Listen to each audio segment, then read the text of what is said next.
Welcome to our 39th episode of Two Tankers and a Cat. We're your host. I'm Charlie. And this is Russell. Well, Russell, how have you been feeling? Oh, pretty good. Anything good going in your life? Oh, I guess. Work. Is that good? I got an email from some of our listeners, and they were wondering if we were ever going to do a police podcast. They're like, interesting. They would like, some of the cold cases and cases that we worked on and some of the other stuff. That would be neat. So maybe we should do a cop talk. Think about that. Yeah. Heck yeah. A couple police we could officers. actually have a phone-in line or something. Somebody want to talk cop talk. Or if they had questions, like, is it true there's a quota on police? On parking tickets? Oh. No. Oh, you know what? We got off on this. We need to directly refocus and get back on tanks. But yeah, if you, in the future, you think that you'd like to hear about some of our police stuff and escapades, even Craig Moore, he's a police officer over in Scotland. We could hit him up. Heck yeah. I'm sure he's got some stories. We also got an email from a friend of yours. Tell me about that. Yeah, I received an email the other day from Sean from Scott Air Force Base in Illinois. He just wanted to say that he found our podcast on Spotify, and he absolutely loves the show. Awesome. Thanks. Exactly. Means a lot to us, man. Especially if he's on a Air Force base. I know. Mad props. Yeah. Of course, everybody keeps saying, when are we going to do these flying tanks? Like the A-10 and some of the other tank killers that were in the sky. Sure. We're going to get on that. We also got talking about Craig Moore. Yeah. He sent us an email and he says, listen, we were on, you tell it. He gave us an email the other day. He says, hi guys, in London, I asked my Amazon Echo Alexa to play the Two Tankers and a Cat podcast from TuneIn, and I guess it worked. So here's one of the guys that we have mad respect for, Craig Moore, and he's like, Alexa, play the Two Tankers and a Cat podcast from TuneIn.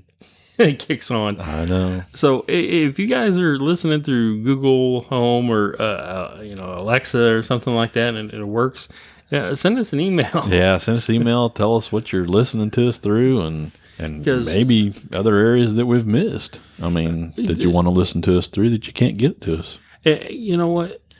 We have so many thousands of people downloading us now. I know. And just on Podbean alone, I think it was like 12,700 downloads since we started this. Every one of you. Wow. I mean, we've had people just say, listen, you said that wrong. Here's a shocking thing that Charlie messes up on some of the German names and other names. I'm going to use some of you guys' support money out there, I think, to send Charlie to language school. Yeah. Thank you to our Patreon users so I can learn how to speak English. Y'all have a good day. Sounds like we're kind of stalling on this episode, and again, we're going to have to be real careful how we do this. The first key point, what are we talking about? Well, we're going to talk about the Merkava Mark I main battle tank or armor personnel carrier. Well, it's a main battle tank, but it also carries I think the Mark I carries up to 10 people. The second point, and we're kind of dancing around this, but is going to be about the 1982 Lebanon War, dubbed Operation Peace for Galilee, or the invasion of Lebanon. Depends on which side. Yeah.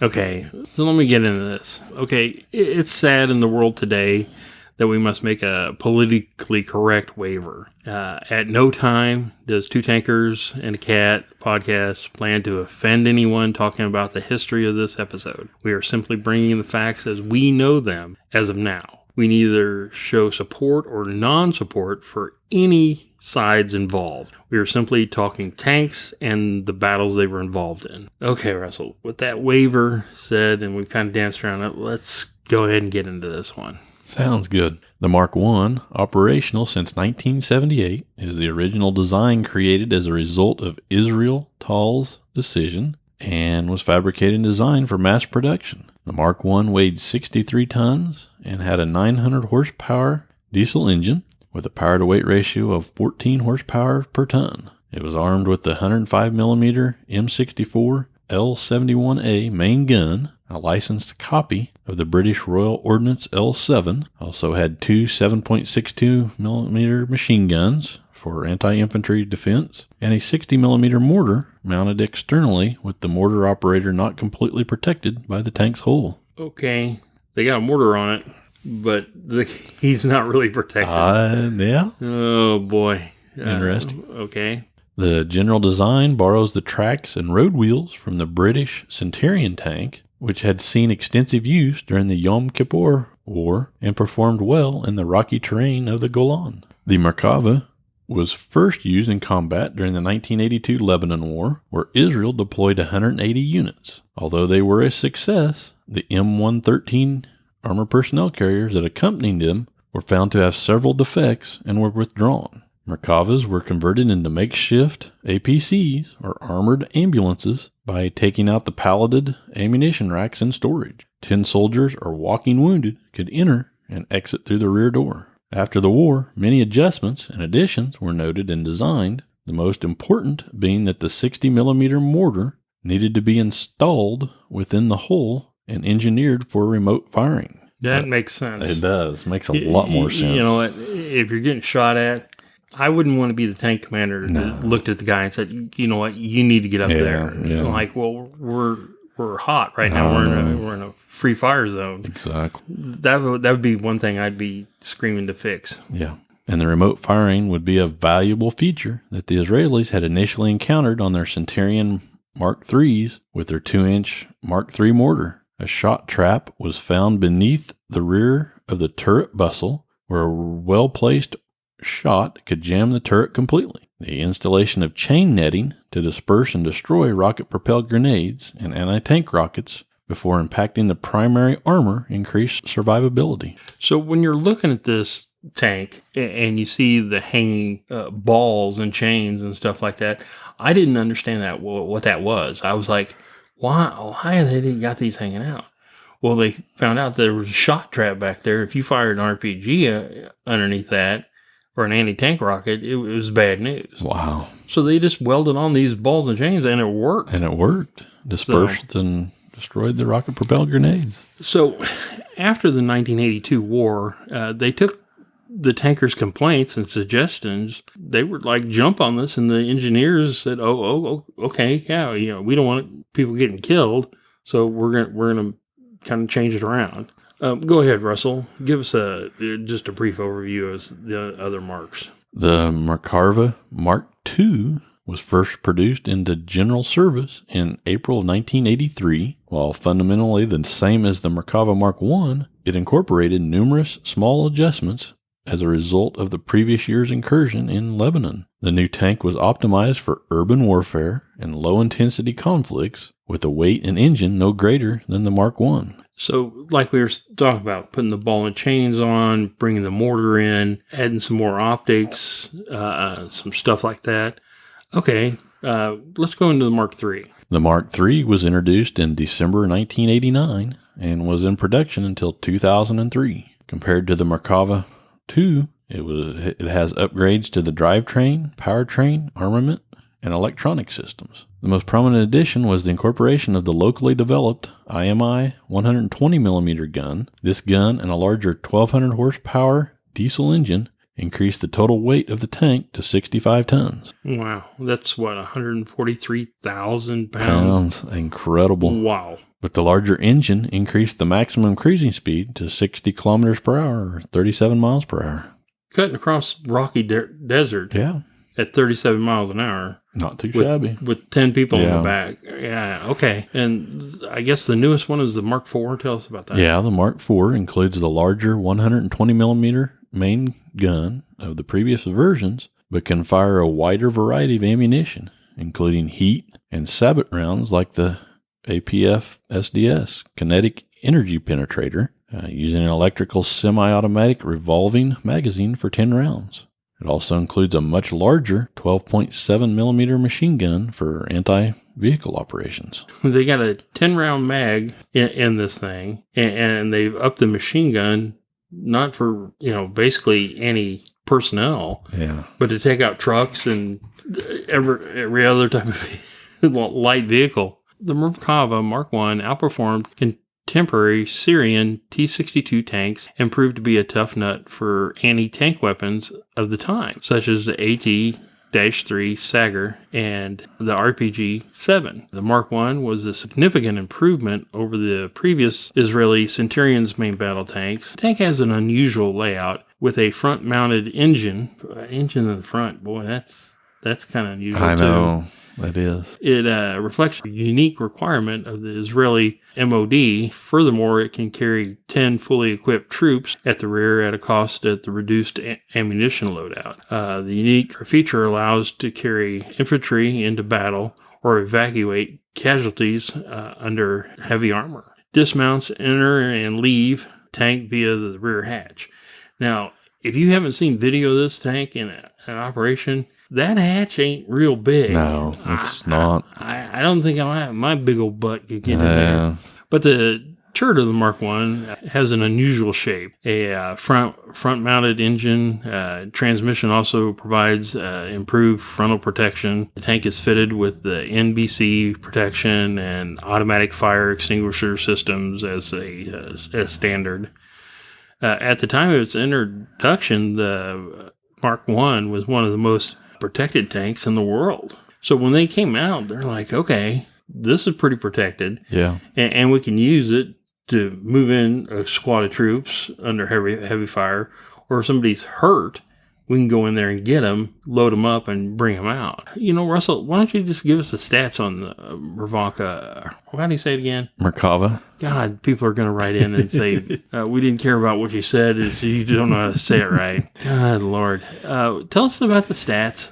And I know we've talked about, some of the other marks, but just give us the Mark I stats. Yeah, the Merkava Mark I had about 2,000 of them built. It entered service in 1978. It had a crew of 4 men and 10 passengers. It weighed approximately 60 tons, had a length of 8.63 meters.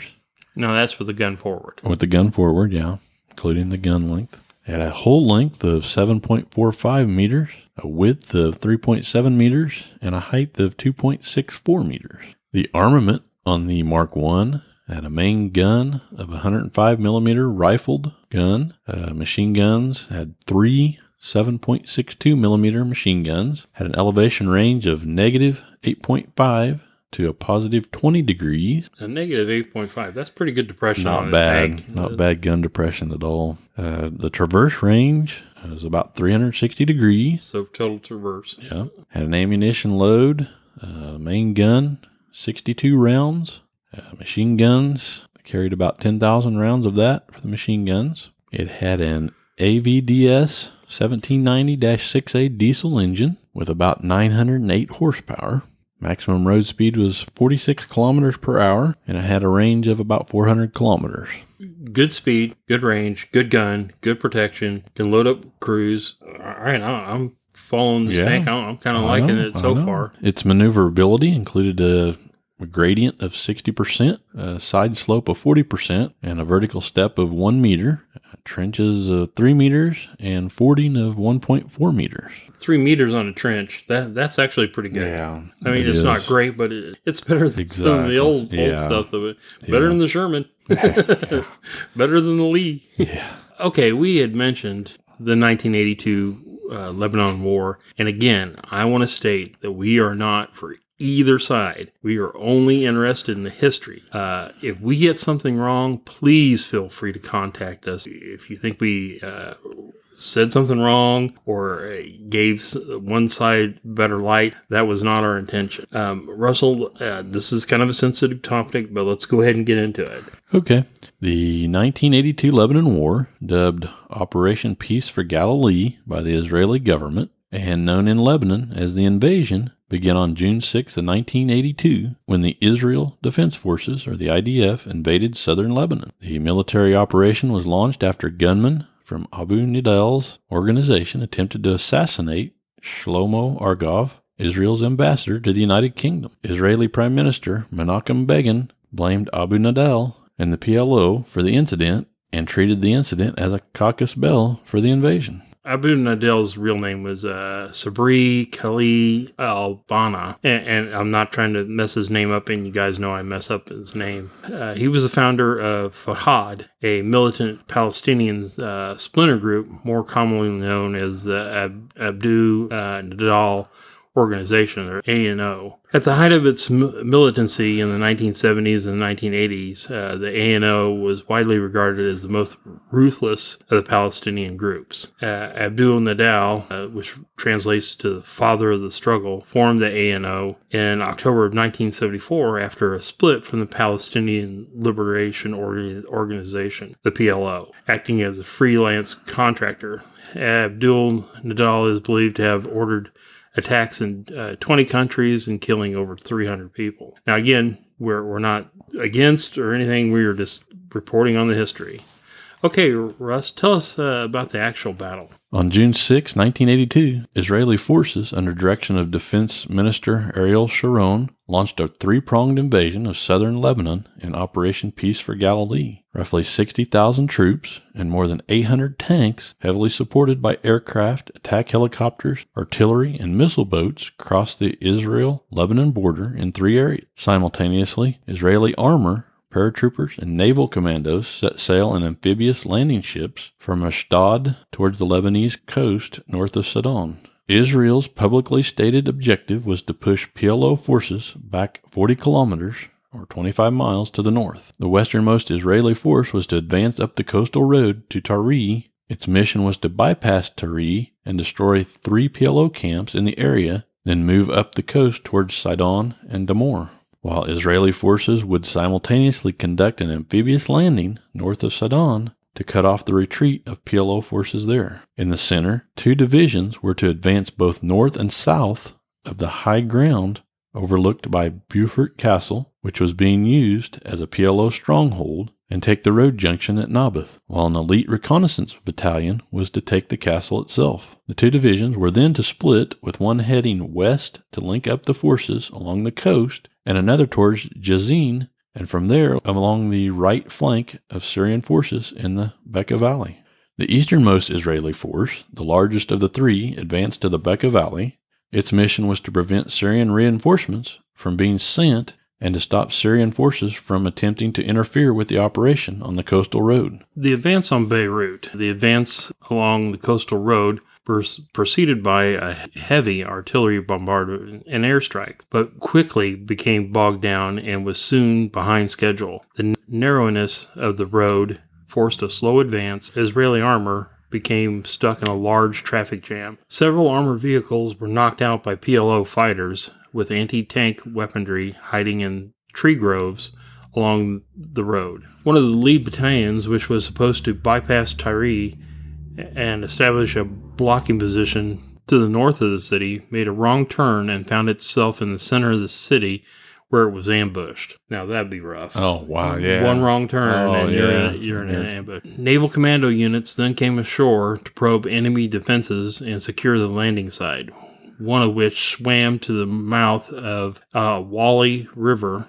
and another which came ashore on the landing beach in rubber dinghies. After a brief gun battle with armed Palestinians, the main landing began, with paratroopers coming ashore in rubber dinghies to establish a beachhead, followed by 3 landing crafts that unloaded troops and armor. Over the following days, the 3 landing ships would run between Israel and Lebanon, shuttling more troops and armor onto the beachhead. The PLO response was limited to ineffective mortar fire, while Israeli missile boats and aircraft attacked Palestinian positions in response. In a total, about 2,400 soldiers and 400 tanks and armored personnel carriers were landed. From the beach, these forces advanced on Sidon, supported by naval gunfire from the missile boats. At the same time, Israeli forces in the center sector towards Jazin, while those in the eastern sector remained in place, but began setting up heavy artillery positions that put Syrian SAM, surface-to-air missile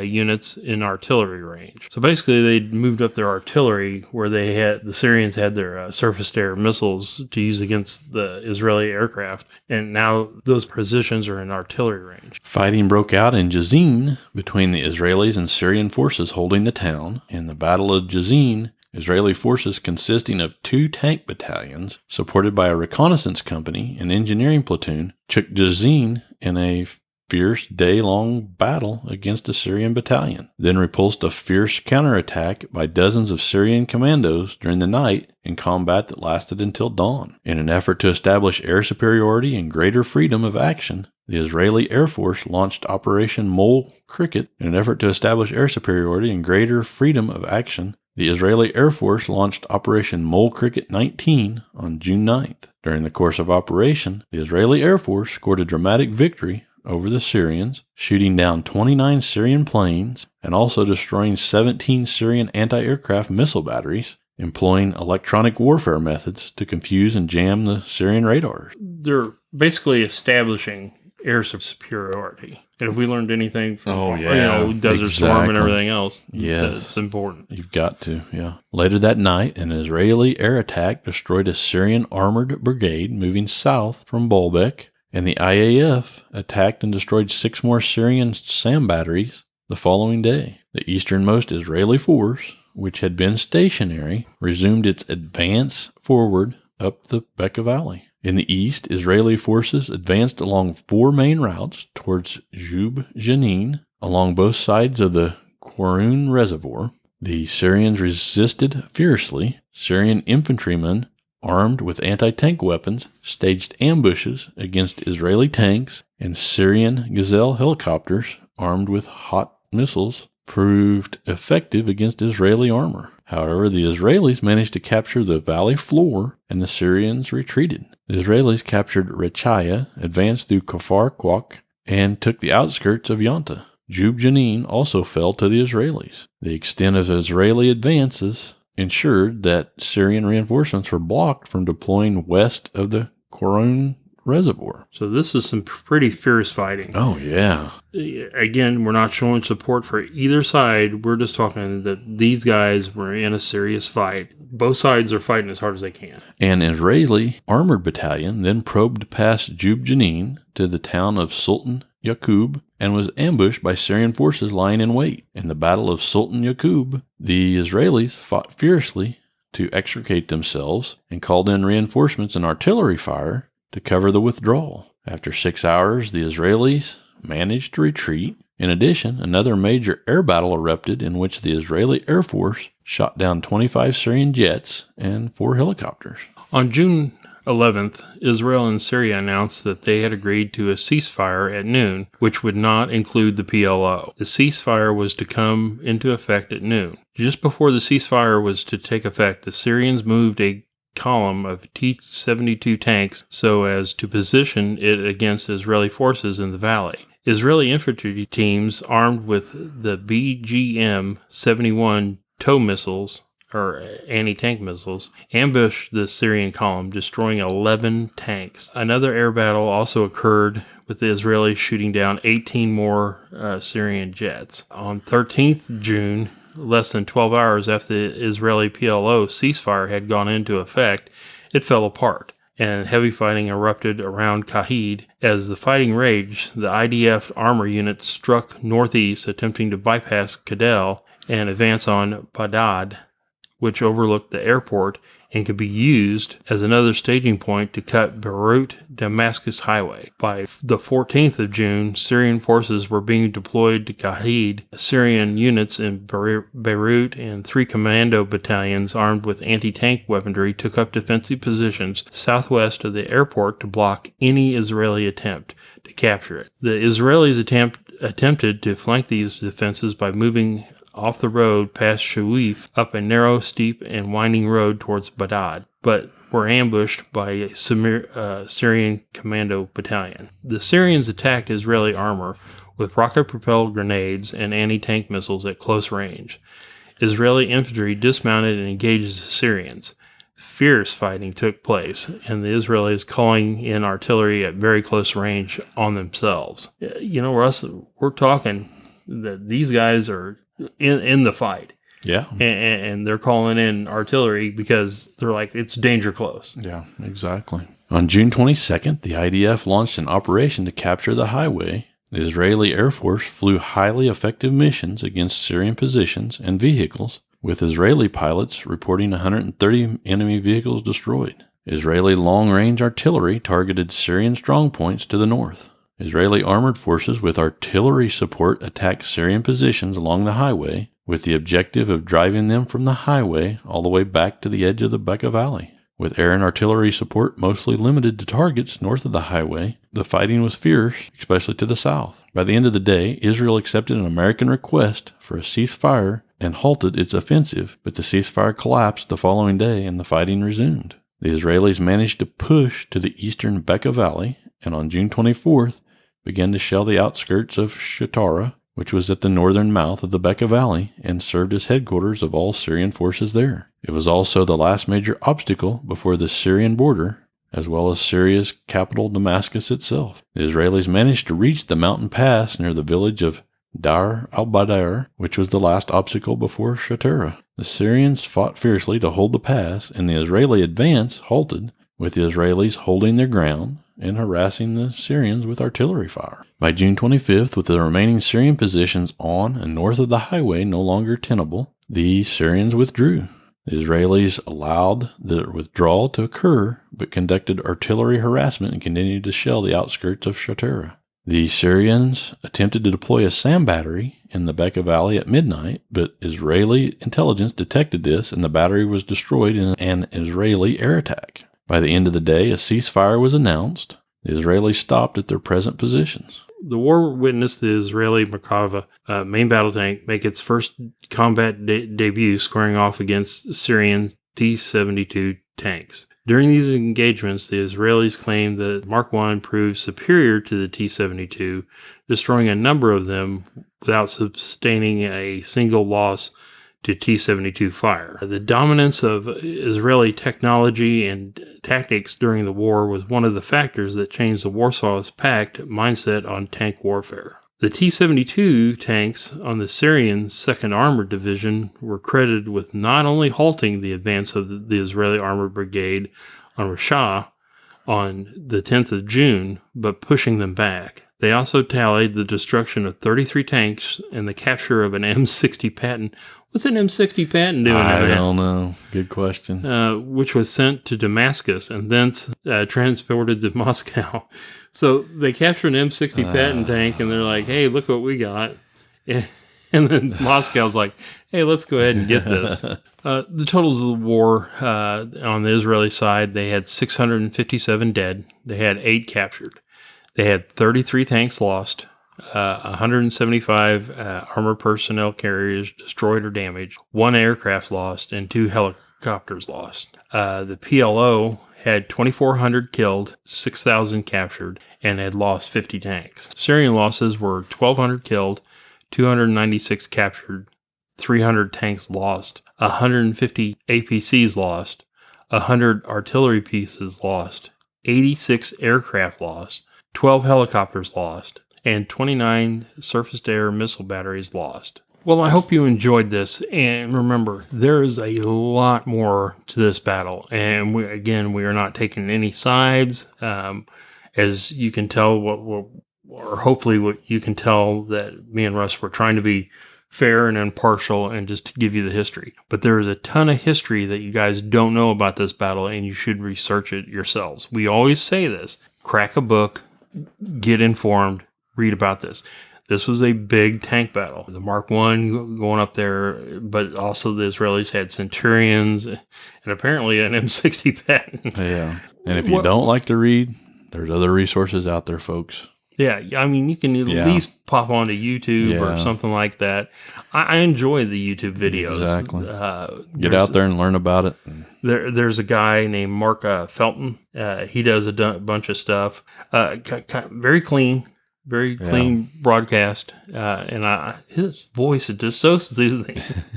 and there's other people out there that Francis Pullman's got a armored stuff. He talks about the KV-1 tank. But again, we want to give a shout out to our Patreon. Get us started on that, Russ. Yeah, we want to thank Alejandro Martinez. He's been with us for a little while now, and appreciate him. No doubt. Andy Crow, Bjorn Ben, Christy McCarty, Kevin Shin, Mark Drake, ODS Theron, and everybody's friend, Rick Schmidt. Rick, hey. Thank you, guys. You guys are all so much appreciated. You've been with us pretty much from the start of all this, and it means a lot.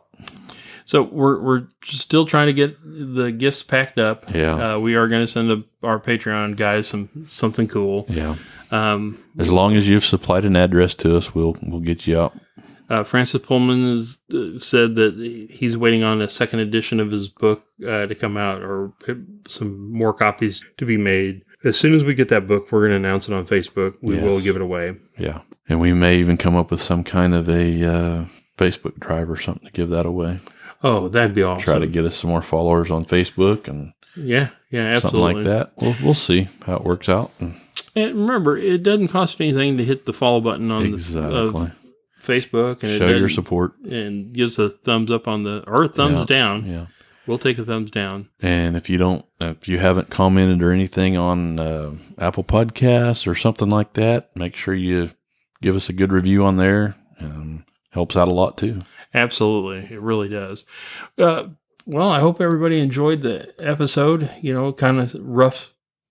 Talking about some of these battles and stuff like that. My personal opinion, and I know it's yours too, that we don't want to see anybody die. Yeah. But we want to see these tanks. Yeah. If you're going to build tanks, make museums. Yeah, exactly. Don't kill anybody. Yeah. Well, anyway, you guys have a great week. This is Charlie signing off. And this is Russell. Happy tanking. And as always, have a great week.